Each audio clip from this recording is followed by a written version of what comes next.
Now, get a plan. So, in your workbook, you'll notice that we talk a lot about branding and unique selling propositions, your target market and strategy. Focus first of all on the branding. Learn out what your strengths are, your values, your passion, and your purpose. And then once you know that, you'll find it much easier to write your profile. Your unique selling proposition goes without saying. You know, what's your key points of difference? This builds authority, and it's a perfect way to add value. Okay, photographs. Look, these are good examples of, you know, how not to do it. These are professional photographs, right? It's got to be industry appropriate. Like, the ones that do the best are always the ones that stand out from the crowd. So be a little bit different, but do what you can to stand out as well. I don't think there's anything wrong with having an outdoor profile photograph, as long as you're, you know, dressed appropriate, and I think it's worth getting it done professionally. Photograph, yep. I guess, you know, I'm gonna, you know, experiment with a few different bits and pieces, but at the end of the day, you know, professional photograph makes all the difference. It's the first things people see. Your headline, you know, optimize it. It's the most important field for profile optimization. You've got 120 characters, so make the most of them. Okay, writing a powerful summary.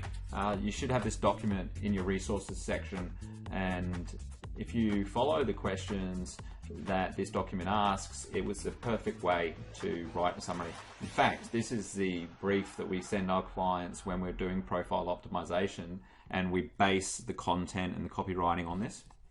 So, like, what are the 3 biggest frustrations you solve for your customers and that kind of thing.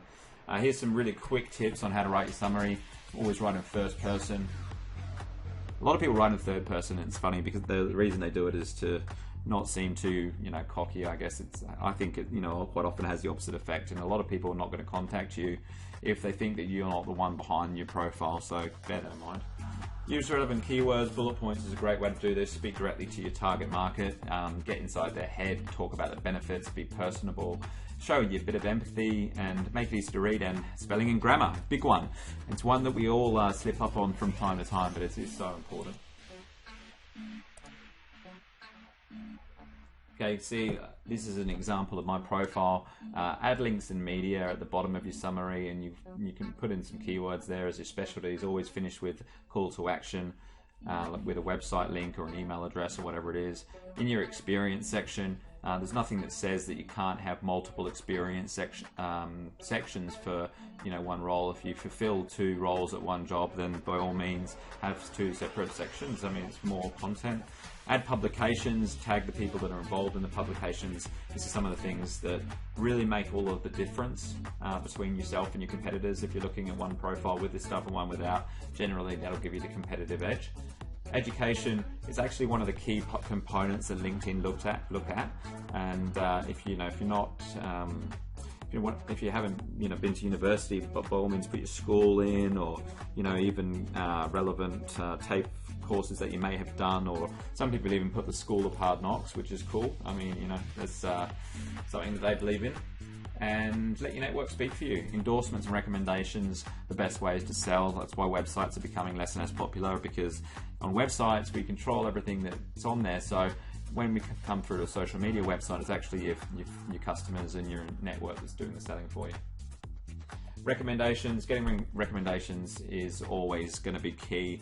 I think that you know, it's a lot easier than people think. I guess if you ask for a recommendation, there's a couple of barriers to why people wouldn't do it. One is they don't know how to, and the second is they don't know what to write to keep you happy. So we eliminate those by demonstrating exactly how you do it, and you go to the profile of the person that you want to recommend, and there's a drop down menu by the big blue tab, which is right next to the profile photograph, and it says recommend this person, and you just follow the links, and you can even, you know, request recommendations from within your LinkedIn profile and offer to draft something up. So literally, if I was to ask for a recommendation for someone, I might say something like this: look, I really appreciate you know, the fact that we've been doing business for so long, and, you know, I'm so glad that you're having such a positive experience. I would love it if you'd share one of your experiences on my LinkedIn profile so that other people can enjoy the same benefits.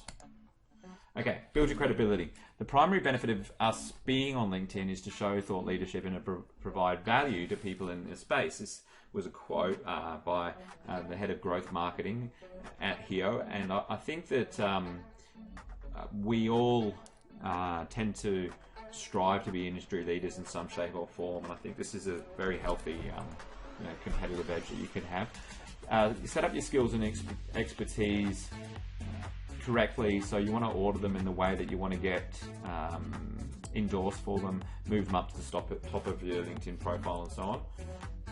LinkedIn will suggest to you when you're in your profile in edit mode, what you can change. Certifications is a big one. You can go and put in LinkedIn fundamentals straight away with Bibby Consulting Group. That's essentially what we're going to be going through in this LinkedIn Insider course and the advanced stuff later on. And the next step, download your LinkedIn profile checklist from the resources section and check out who's been viewing your profile stats. You might be interested in seeing the results. I look forward to profile optimization, which is next, and we're going to show you exactly the steps that you need to follow to get to #1 in the search results. Until then, be successful on LinkedIn.